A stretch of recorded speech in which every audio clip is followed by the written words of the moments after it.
President Trump, what's harder, peace in the Middle East or ending a government shutdown? Well, I think the hardest is this. This has been going on for 3,000 years. The shutdown's only been for 10 days. So I think the shutdown, it's gotten to be almost customary, but we're taking care of it.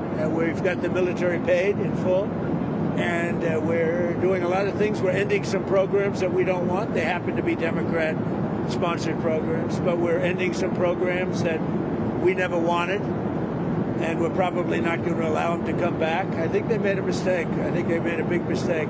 This is really a Schumer shutdown because he's become sort of irrelevant, and he wants to make himself relevant again. And in terms of the politics of this historic peace deal that we're on the way to go sign right now, you would think it's good for everybody, but at a rally this weekend, they were cheering for you and they were booing Netanyahu. What's up with that?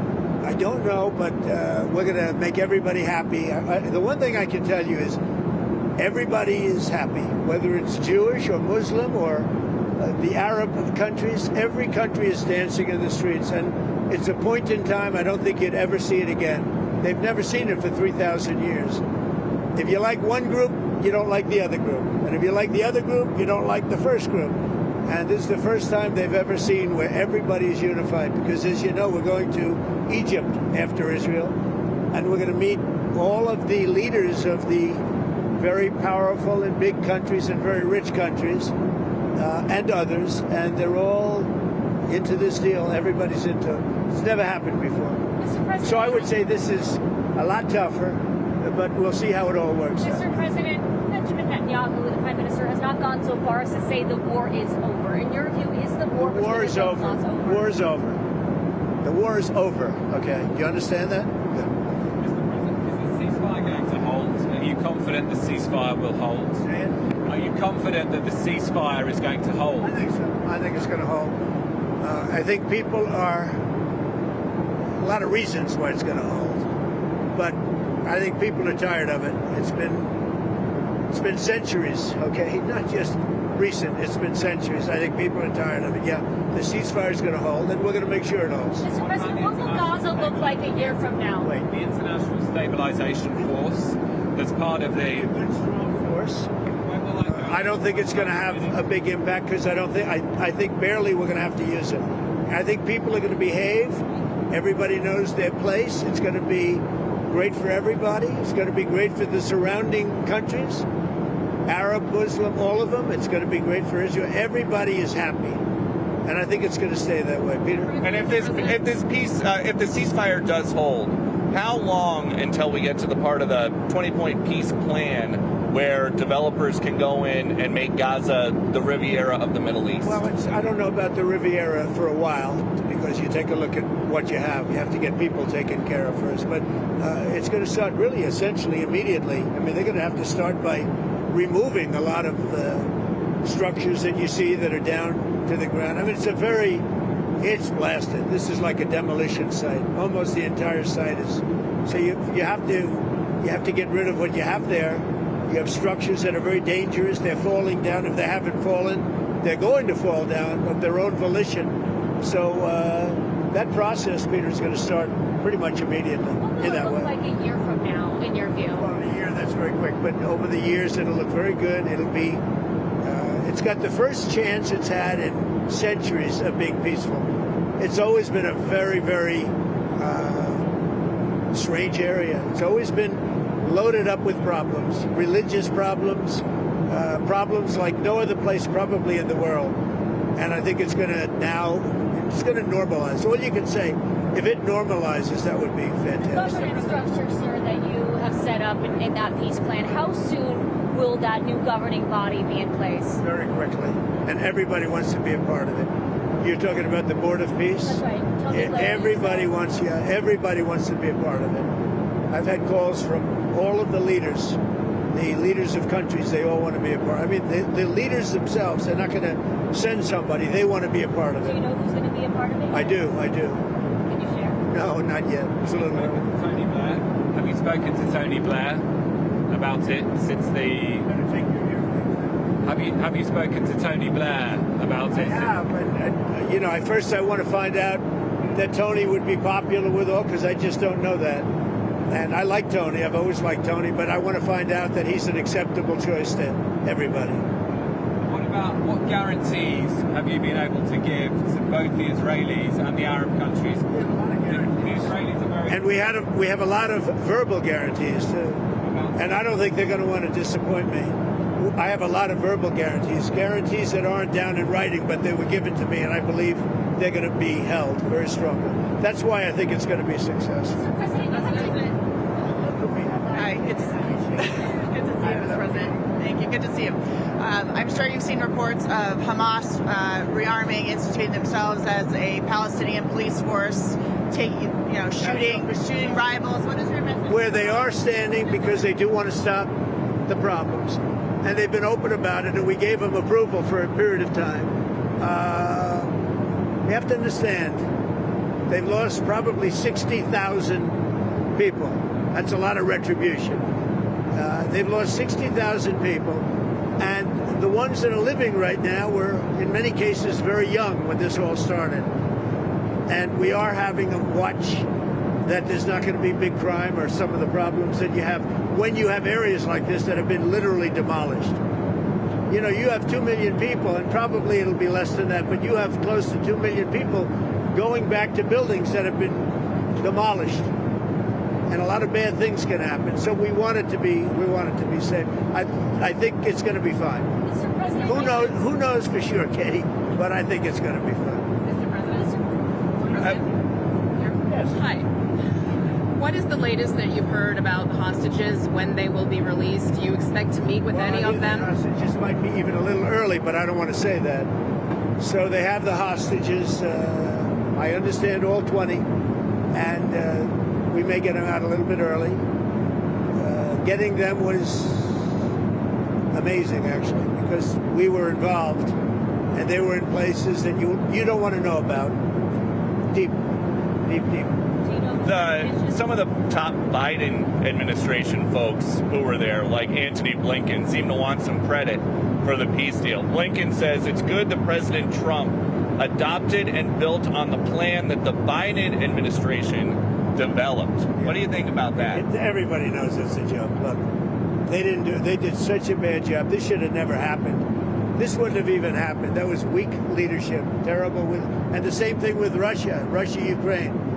If just a decent president, not a great president like me, not a great president. If a decent president was in, you wouldn't have had the Russia-Ukraine. And this is, I would say, even more so. This was bad policy by Biden and by Obama. Remember when Bibi came and he begged that you not do what they were doing with Iran? You remember that, right? Begged them. And they wouldn't even listen to him. Everything they did was the opposite what you should have done. And it's nice that they try and take a little credit. That was years ago, and the mistakes were made years ago, and it was both by Biden and Obama. And so what did you do so differently? Because I know a lot of it was behind the scenes. So what did you do so much differently than Joe Biden to end the war? I resonated with the Arab leaders, the Muslim leaders, and the Jewish leaders. For whatever reason, you tell me why. You know, he said that in my first news conference, I answered more questions of him than Biden did in 4 years. And I think that's pretty close to being true. No, there were no Pinocchios in the fact check. That's right. Mr. President, your relationship with Prime Minister Netanyahu has been through some ups and downs. Yeah. You had to get a little tough on him. Where is that relationship now, and can you tell us about it? Very good. He just put me up for the Nobel Prize.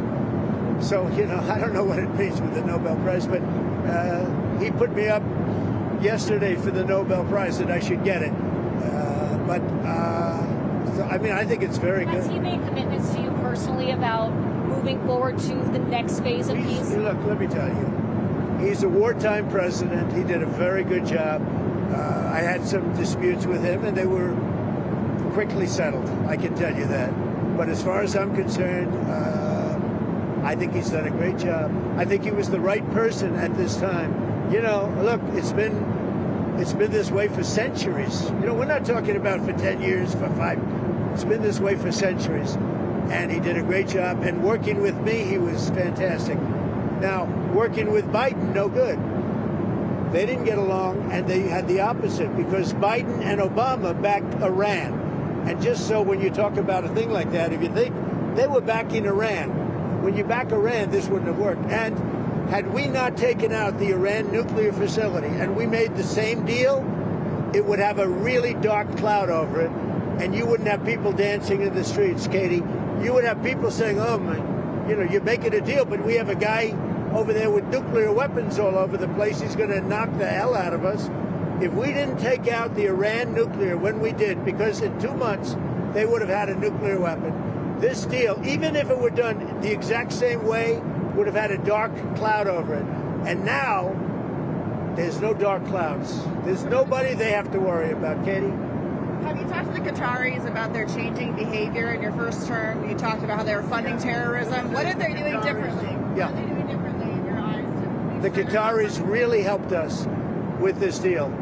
And the Emir is an amazing man who really helped us. You have to understand, his country is right in the middle of everything, more so than any other country, more so than UAE, where you have to fly an hour and a half to get there, more so than Saudi Arabia, where you have to fly an hour and a half to get there. His country, you walk across a line and you're there. So he's in the middle of this unbelievable hostile territory with people on all different sides of the, of the opinion and the question. They were a tremendous help.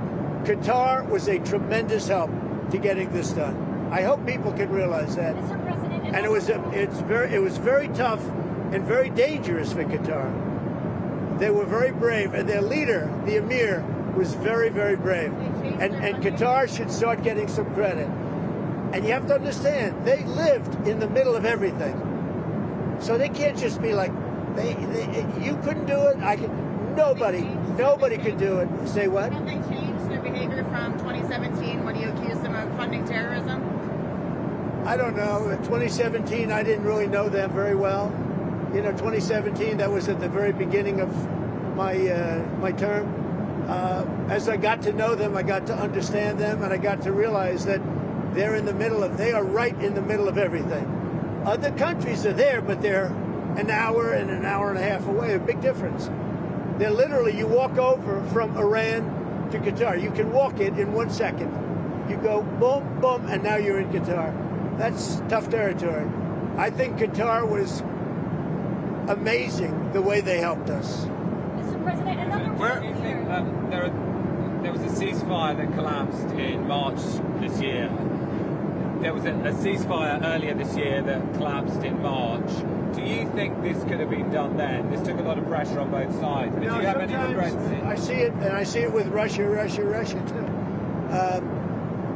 Sometimes you have to go through some pain before it all happens. I saw it with Turkey, and by the way, Turkey was fantastic too.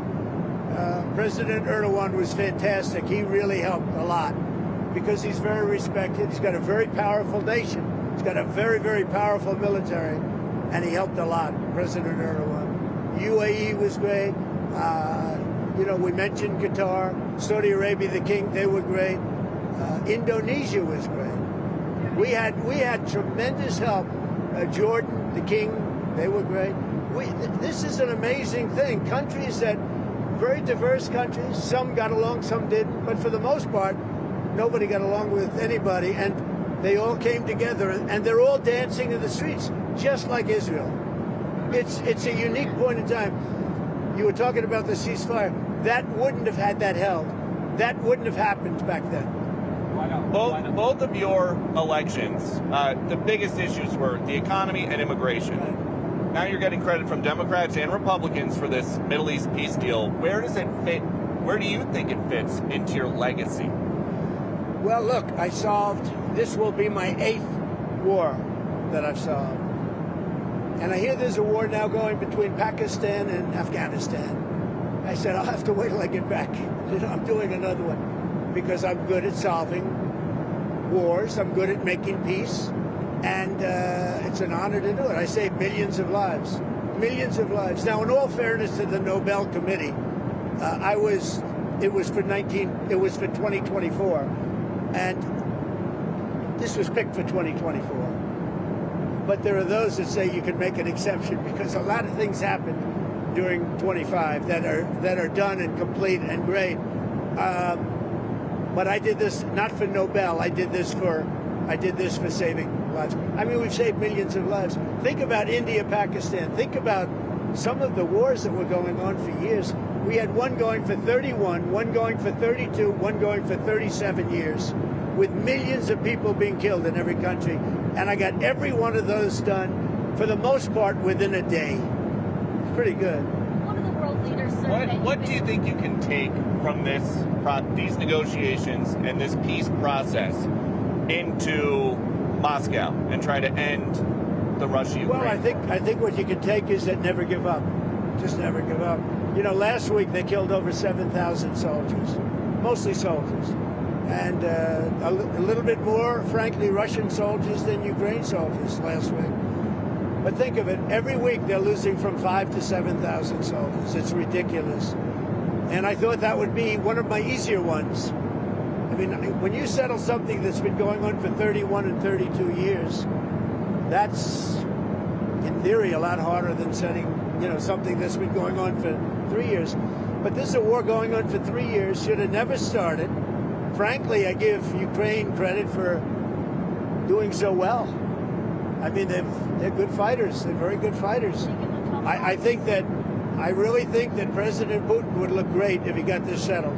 And I think he's going to settle it, but we're going to see. And if he doesn't, it's not going to be good for him. President Xi of China, you've been truthing about another world leader. You said not to worry about China, but he's been putting out some tough statements in regards to your tariffs, sir. Are you planning to speak with him? When's the last time you spoke? He's putting out tough statements because we are taking in hundreds of millions of dollars, not only from China, from other countries. We've become a wealthy country again, and the tariffs have given us a diplomatic strength. They've given us negotiating strength. I settled a few of the wars just based on tariffs. I said, as an example, with India and with Pakistan, I said, if you guys want to fight a war and you have nuclear weapons, I'm going to put big tariffs on you both, like 100%, 150, and 200%. No, don't do that. I said, I'm putting tariffs. I had that thing settled in 24 hours. If I didn't have tariffs, you could have never settled that war. You do that better than anybody. You said November 1st, more tariffs on China. Are you considering walking that back? Who are you with? Politico, Dasha Burns, sir. Oh, you're Dasha Politico. Politico's gone bad. They've been so wrong about everything. Politico has been so wrong about everything. Let's get somebody else to ask questions. You want? Is that all right? Do you plan on meeting with Xi now when you go to Asia in a couple of weeks? Well, you saw the statement I put out that he had a bad day. Right. And I think we're going to be fine with China. Look, I have a great relationship with President Xi. He's a very tough man. He's a very smart man. He's a great leader for their country. He's a great leader. And I have a great relationship with him. I think we'll get it set. I know what happened. I really understand what happened. And I'm not even saying he's wrong. But then we met him with something much tougher than what he did to us. Again, because of the tariffs, it's much tougher. Would you ever visit Gaza? What? Would you ever visit Gaza? I would. Yeah, I would. I'd be proud to. I see it. I mean, I know it so well without visiting, but I do see it. Yeah, I would actually. I'd like to do it. I'd like to put my feet on it at least. But I think it's going to be a great miracle over the coming decades. And if you go too fast, that's not going to be good. You have to go at the right speed. You can't go too fast. Mr. President, who are you with? I'm BBC, Tom Bateman, BBC, with the radio call. Thank you. When Steve Witkoff was in Hostages Square last night, he mentioned Prime Minister Netanyahu and the crowd booed. I wondered if you saw that and what you made of that. What you I thought. also saw the crowd cheer when he mentioned Trump, like really cheer, and it's an honor. No, as I said, I think Bibi did a great job. I had some words with him a couple of times where I didn't agree, and he was always he was the right guy at the right time. Are you confident, because many Palestinians will be concerned that after the hostages are handed over, that Israel might restart the war for some reason? Are you? I'm not worried about anything. I think we have a great deal, and it's a great deal for everybody. A great deal is a deal where everybody's happy. And every country, they're dancing in the streets. That's a great deal. It's a unique period in time. Mr. President, November 1st, 100% tariffs on China is what you said. Is that Yeah. still the plan? Yeah, right now it is. Yeah, let's see what happens. For me, you know what November 1st is? An eternity. November 1st is an eternity for me. So there's For somebody else, it's right around the corner. For me, when I hear November 1st, it's an eternity. Go ahead.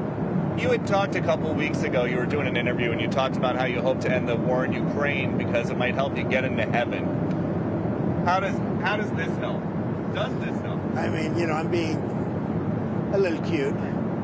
I don't think there's anything going to get me in heaven. Okay, I really don't. I think I'm not maybe heaven bound. I may be in heaven right now as we fly in Air Force One. I'm not sure I'm going to be able to make heaven, but I've made life a lot better for a lot of people. And as an example, had the election of 2020 not been rigged, you would have millions of people living just in Russia, Ukraine alone. That would have never happened, and it didn't happen for 4 years. And I knew Putin very well. It was the apple of his eye. All the things I've said would have never happened. We had an incompetent administration. We had an incompetent president. And because of a crooked election, millions of people are dead. And by the way, the Israeli thing was much harder to get settled because of the past administration. Okay? Rest. Enjoy yourselves. Say hello to your boss. And I'll see you guys, right? Good. Sir, Good job. before you go, can you tell us about your conversations with President Zelensky? Did you talk about? We had a very good long-range conversation this morning and yesterday. And he basically would like to, as you know, we are not sending any weapons. We're sending them to NATO, and NATO is paying, which is a big difference between Biden and Trump. Because Biden gave them $350 billion, and we didn't. We gave them nothing, but we gave them respect and some other things, frankly. So we talked about weapons, and the weapons are sent to NATO, and NATO then sends us a check. They pay for them in full, and they would need more weapons, and we're looking into doing that. We hope we're going to be able to provide them. Our country needs weapons too. We can't give so many weapons that we don't have weapons. You never know what's going to happen. Who knows what's going to happen? But NATO pays us 100% for the weapons, and then they send them into Ukraine. And we talked about the weapons they need, what kind of weapons. They need Patriots very badly. They'd like to have Tomahawks. That's a step up. They'd like to have Tomahawks. We talked about that. And so we'll see. Well, I don't know. I might have to speak to Russia, to be honest with you, about Tomahawks. Do they want to have Tomahawks going in their direction? I don't think so. I think I might speak to Russia about that, in all fairness. I told that to President Zelensky, because Tomahawks are a new step of aggression. Right? You understand that very well. Are you Okay? saying that you will speak to Putin first about And I Tomahawks? might talk to him. I might say, look, if this war's not going to get settled, I'm going to send them Tomahawks. I may say that. The Tomahawk is an incredible weapon, a very offensive weapon. And honestly, Russia does not need that. They don't need that. Yeah, I may tell them that if the war is not settled, that we may very well do it. We may not, but we may do it. I think it's appropriate to bring up. Yeah, I want to see the war settled. Thank you very much. Tell them to be honest and not honest. Sir.